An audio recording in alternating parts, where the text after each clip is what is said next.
الحمد لله رب العالمين والعاقبة للمتقين والصلاة والسلام على سيد الأنبياء والمرسلين وعلى آله وأصحابه أجمعين. أما بعد، فأعوذ بالله من الشيطان الرجيم. بسم الله الرحمن الرحيم. وإذا قيل لهم آمنوا كما آمن الناس قالوا أنؤمن كما آمن السفهاء ألا إنهم هم السفهاء ولكن لا يعلمون. صدق الله العظيم وبلغنا رسوله النبي الأمين الكريم ونحن على ذلك لمن الشاهدين والشاكرين والحمد لله رب العالمين. قال الله تبارك وتعالى في شأن حبيبه الأعلى مخبرا وعامرا: إن الله وملائكته يصلون على النبي يا أيها الذين آمنوا صلوا عليه وسلموا تسليما. اللهم صل على سيدنا مولانا محمد وآله وسلم. صلاة والسلام عليك يا رسول الله صلی اللہ علیہ وسلم.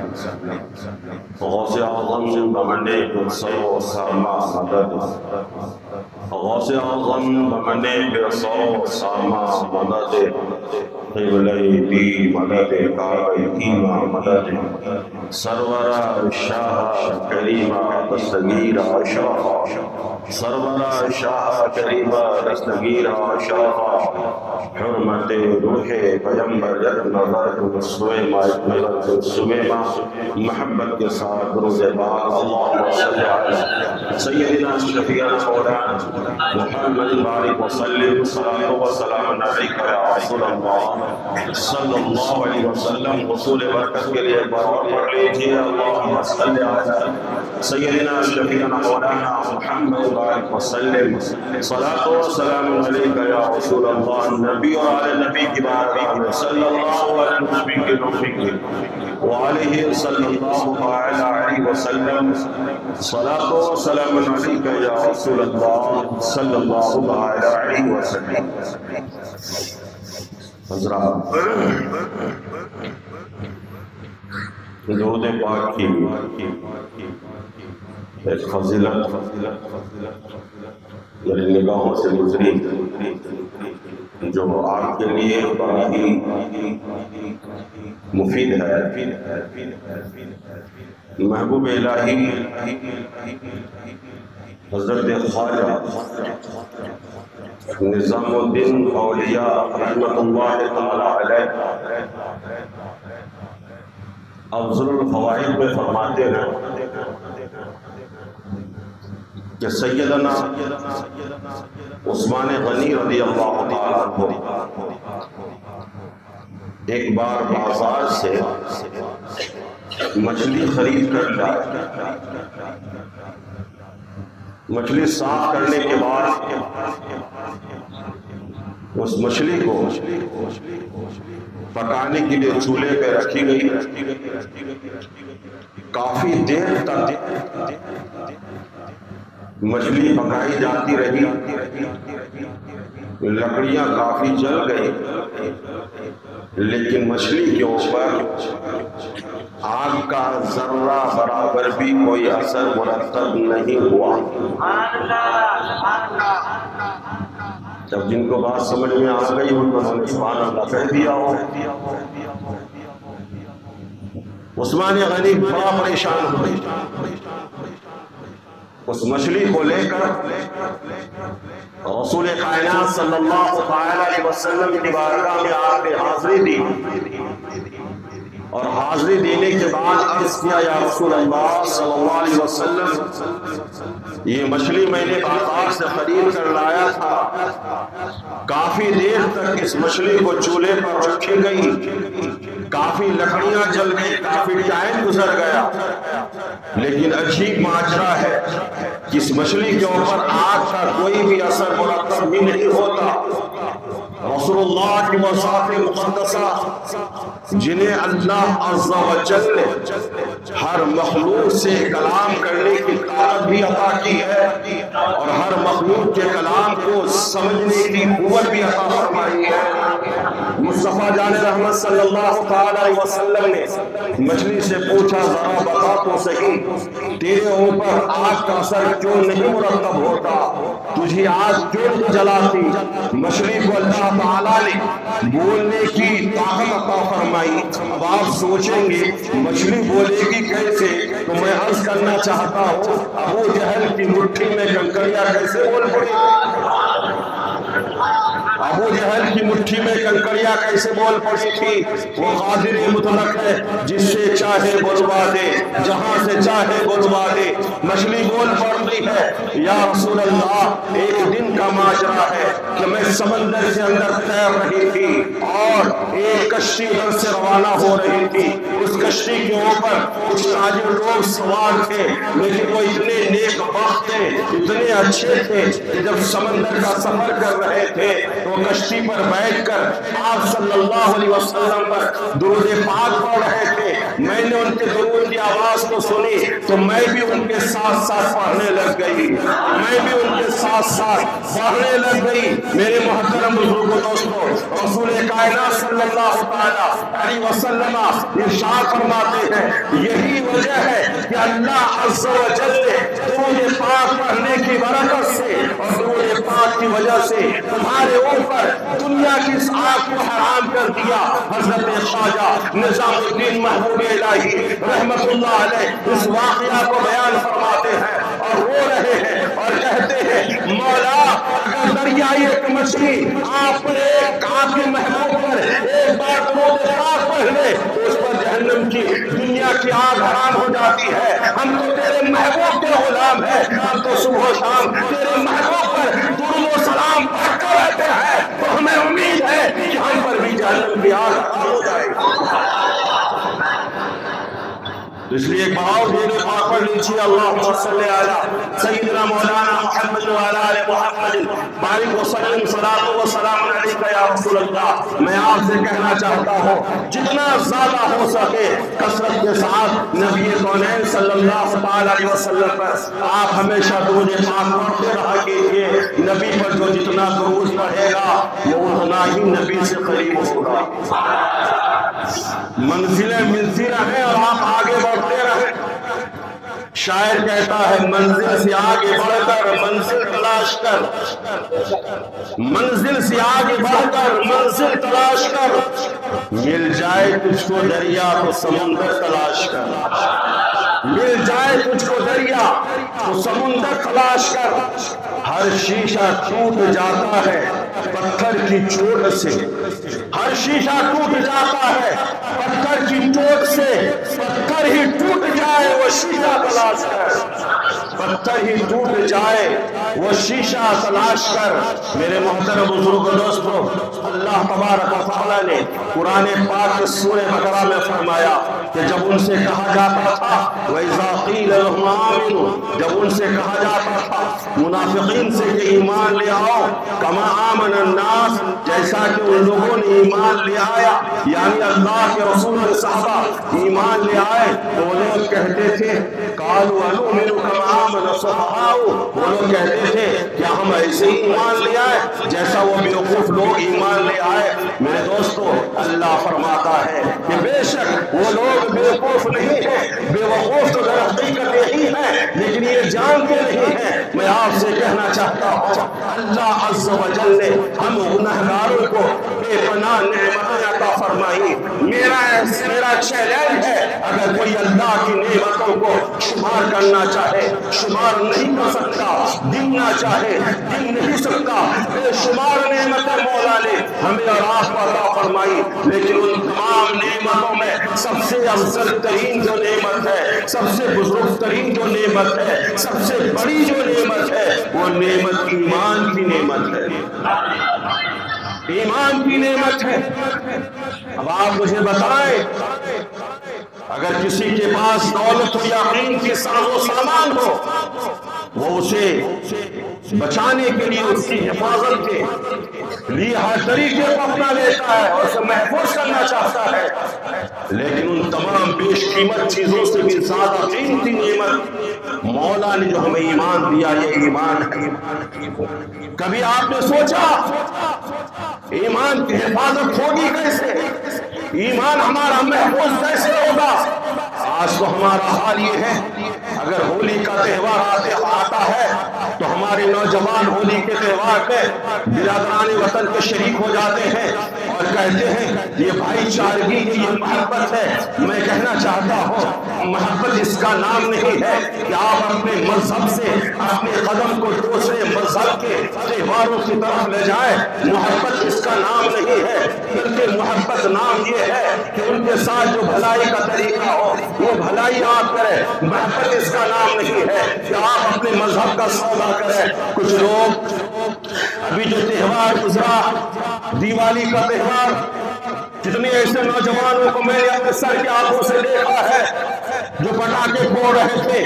کتنے ایسے باپ بھی ہیں جن باپوں نے اپنے بچوں کو دیوالی میں پٹاخے پھوڑنے کے لیے پیسے دیے ہوں گے۔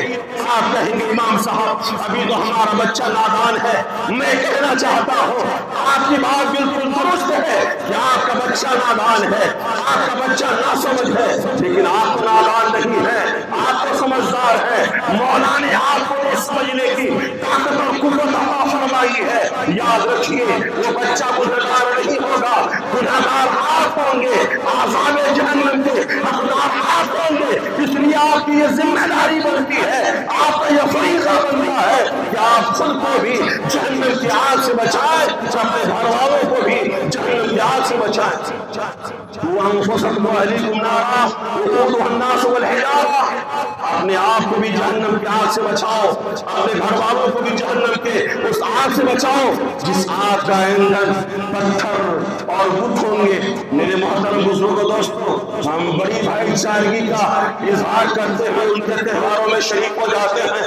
بہت سے لوگ ٹیکا لگا لیتے ہیں، بہت سے لوگ مندروں میں چلے جاتے ہیں۔ ذرا اپنے ایمان کا ذرا اندازہ کرنا کہ تمہارا ایمان ہے بھی یا نہیں بھی ہے۔ نبی فرماتے ہیں کچھ ایسے لوگ ہوں گے جو صبح کریں گے ایمان کی حالت میں، لیکن شام ہوتے ہوتے ایمان ان سے نکل گیا ہوگا۔ نام عابد رہنے سے کوئی ایماندار نہیں ہو جائے گا، نام زاہد ہونے سے کوئی ایماندار نہیں ہو جائے گا۔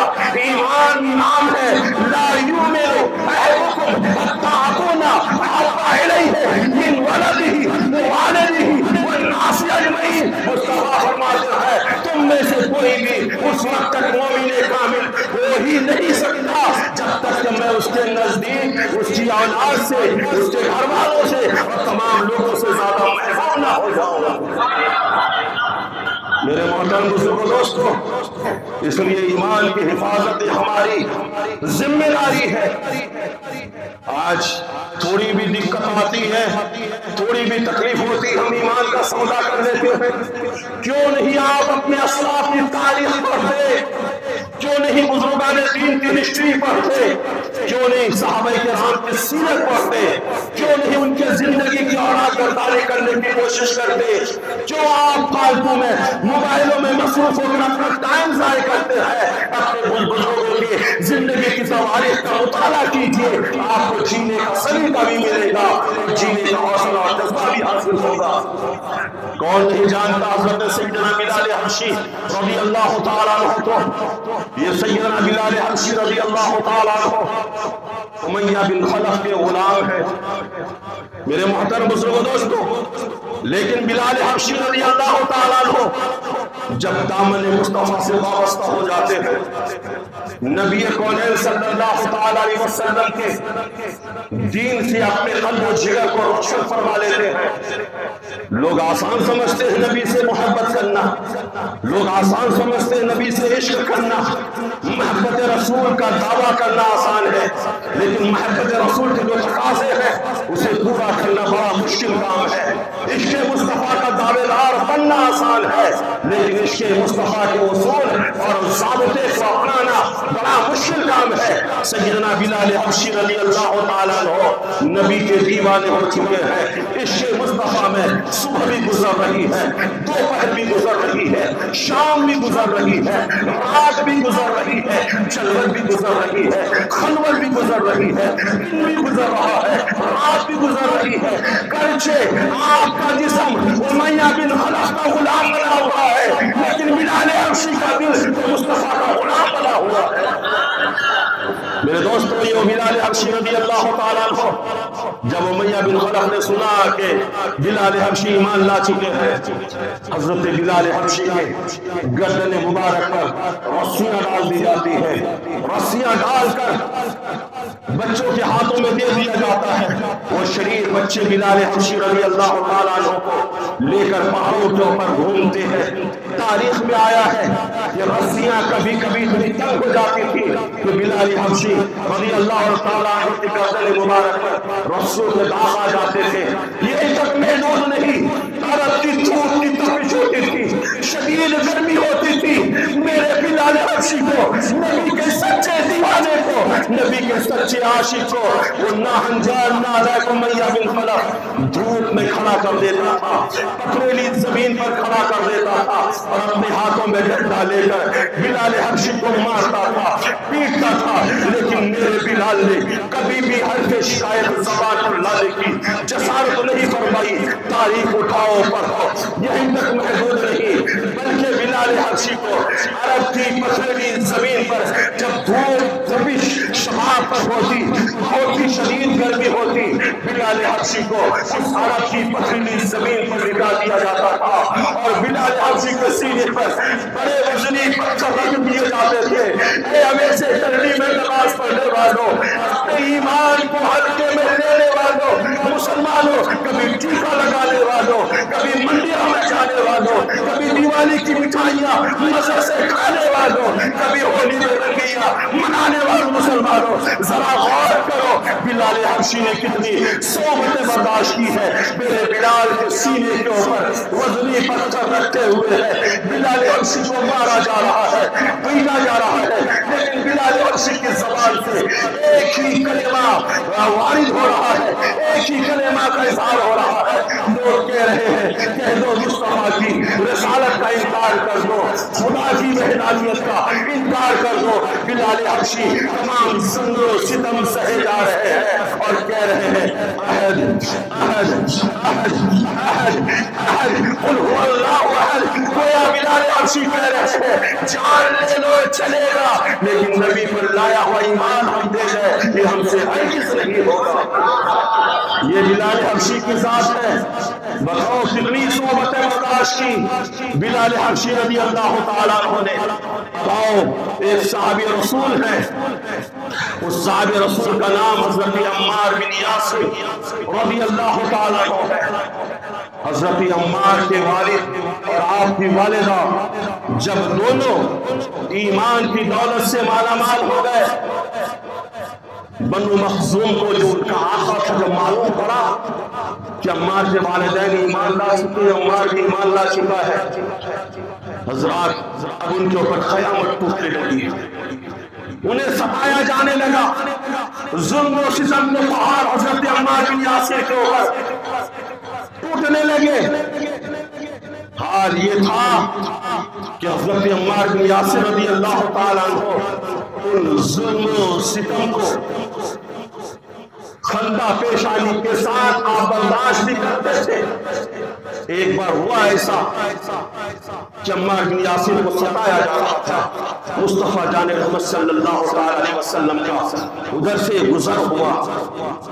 مصطفیٰ نے دیکھا, مصطفیٰ نے فرمایا صبر یا آل یاسین انت معلقون فی الجنہ. اے آل یاسین, ظالموں کے ظلم و ستم کے اوپر تم صبر کرو, تمہیں ستایا جا رہا ہے تم برداشت کرو, تمہیں اذیتیں دی جا رہی ہے تم برداشت کرو, تمہیں ستایا جا رہا ہے تمہیں برداشت کرو. کوئی اور نہیں کہہ رہا ہے, مالک جنت کہہ رہا ہے اے آل یاسین تم صبر کرو, تمہارا ٹھکانہ جنت ہے, تمہارا ٹھکانہ جنت ہے. حضرت حضرت عمار بن یاسر کی والدہ جن کا نام حضرت سمیہ رضی اللہ تعالیٰ عنہ ہے. آپ جانتے ہیں حضرت سمیہ رضی اللہ تعالیٰ عنہ آپ کے سرتاج سلامت شوہر حضرت یاسر کو ظالموں نے گرفتار کر لیا اور گرفتار کرنے کے بعد ان کے اوپر ظلم و ستم کے پہاڑ توڑے جا رہے ہیں. کچھ نوجوان گئے یاسر کی اہلیہ عمار کی ماں حضرت سمیہ کے پاس اور جا کر کہنے لگے خاتون تم یہاں بیٹھی ہو, تمہارے شوہر اس حال میں ہے کہ شاید دوبارہ وہ تمہارے گھر واپس نہ آ سکے. حضرت سمیہ اپنے گھر سے نکلتی وہاں پہنچتی ہے, دیکھتی ہے کہ میرا شوہر بازار عشق مصطفیٰ میں بکنے والا ہے, بازار مصطفیٰ میں سودا ہونے والا ہے. اگر کوئی عورت ہوتی تو کہتی تھی انکار کر دو نبی کی رسالت کا, زبان سے ہی بول دو, دل میں اقرار رکھو. لیکن حضرت یاسر کی اہلیہ تشریف لے جاتی ہے. ظالموں نے سوچا شاید یاسر کے حوصلے پست ہو جائیں گے. آپ تشریف لے گئی, کان نے کچھ کہا, حضرت یاسر بھی ہنسنے لگے اور آپ کی اہلیہ بھی ہنسنے لگی. جب یہ ہنسی دونوں کے چہروں پہ ہنسی اور مسکراہٹ کی تبسم ریزیاں ہوئی, مسکراہٹ پیدا ہوئی, کافروں کے زخم میں نمک پاشی ہو گئی, نمک کی طرح ان کا زخم چلنے لگا. ظالموں نے یاسر کے اہلیہ عمار کی ماں سے پوچھا آخر تم نے کہا کیا کہ تمہارا شوہر بھی ہنس رہا ہے, تم بھی ہنس رہی ہو. یاسر کی اہلیہ کہتی ہے میں نے اپنے سرتاج سلامت شوہر سے یہی کہا, ان ظالموں کی مصیبتوں کو دیکھ کر تمہارے پائے استقامت میں جنبش نہ آنے پائے, تم اپنے ایمان کا سودا نہ کرنا. وہ دیکھو مصطفیٰ جنت میں تمہارا انتظار کر رہے ہیں, وہ دیکھو مصطفیٰ جنت میں تمہارا انتظار کر رہے ہیں, اور جنت کی سجاوٹ جنت کی خوشبو اور کیاریاں تمہارے لیے ہے. یہی سن کر یاسر بھی ہنسنے لگے اور آپ کی اہلیہ بھی ہنسنے لگی. پھر کیا تھا, آپ کو شہید کر دیا گیا. خود حضرت سمیہ کے بارے میں تاریخ میں یہ آتا ہے کہ حضرت سمیہ رضی اللہ تعالیٰ عنہ کہ ایک پیر میں رسی باندھ دی گئی, پھر دوسرے پیر میں بھی رسی باندھ دی گئی. ایک پیر کی رسی کو ایک اونٹ سے باندھ دیا گیا, دوسرے پیر کی رسی کو دوسرے اونٹ سے باندھ دی گئی, پھر اونٹ کو ایک اونٹ کو عیسم دوڑا دیا گیا. حضرت یاسر کی اہلیہ حضرت عمار کی والدہ حضرت سمیہ رضی اللہ تعالیٰ عنہا کو اس طریقے سے سزا دی گئی. میرے دوستو پھر ابو جہل نے نیزے کا وار کیا حضرت سمیہ رضی اللہ تعالیٰ عنہ. یہ اسلام کی پہلی خاتون ہے جو تاریخ اسلام میں پہلی شہادت کے مرتبے پر فائز ہوئے ہیں. پھر آپ اس دنیا سے رحلت کر گئی, کچھ کر گئی. یہ ہے اسلام جن کے لیے مصیبتیں برداشت کرنی پڑتی ہے, تکلیفیں اٹھانی پڑتی ہے. اور ایک صحابیہ اور بھی ہے جن کا نام تاریخ کی کتابوں میں حضرت زنیرہ, یہ حضرت زنیرہ ایک غریب خاتون ہے, غریب گھر کی عورت ہے. میرے محترم بزرگوں دوستوں, لیکن جو ایماندار ہوتا ہے وہ کبھی غریب نہیں ہوتا, ان کے حوصلے کبھی پست نہیں ہوتے, ان کے حوصلے ہمیشہ بلند ہوتے ہیں. اگر وہ ضعیف بھی ہوتا ہے تو عشق مصطفیٰ میں طاقتور ہوتا ہے, محبت رسول میں طاقتور ہوتا ہے. حضرت زنیرہ جو گھر کے کام کاج کر کے اپنا گزارا کرتی تھی, صاف صفائی کرتی تھی, برتن وغیرہ مانجا کرتی تھی. حضرت زنیرہ رضی اللہ تعالیٰ عنہ کو بلایا گیا اور بلانے کے بعد کہا گیا تم محمد صلی اللہ علیہ وسلم کا انکار کر دو. انہوں نے کہا یہ ہرگز ہو ہی نہیں سکتا کہ ہم نبی کی رسالت کا انکار کر دیں اور اپنے ایمان کا سودا کر لیں.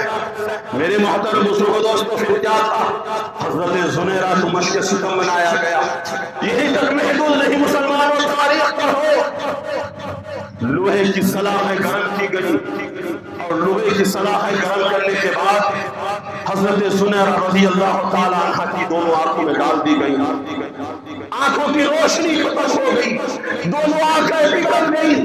میں کہنا چاہتا ہوں آج اگر ہمیں جیل کے سلاخوں میں ڈالا جا رہا ہے، یہ کچھ بھی سزا مثبت رسم میں نہیں ہے، یہ سزائیں دیکھو آنکھوں میں لوہے کی گرم سلاخیں ڈال دی گئی، دونوں آنکھیں باہر آ گئی۔ اب ابو جہل نے کہا دیکھو تم نے لات و عزیٰ کا انکار کیا، ہمارے بت لات و عزیٰ نے تمہارے دونوں آنکھوں کی روشنیاں چھین لی۔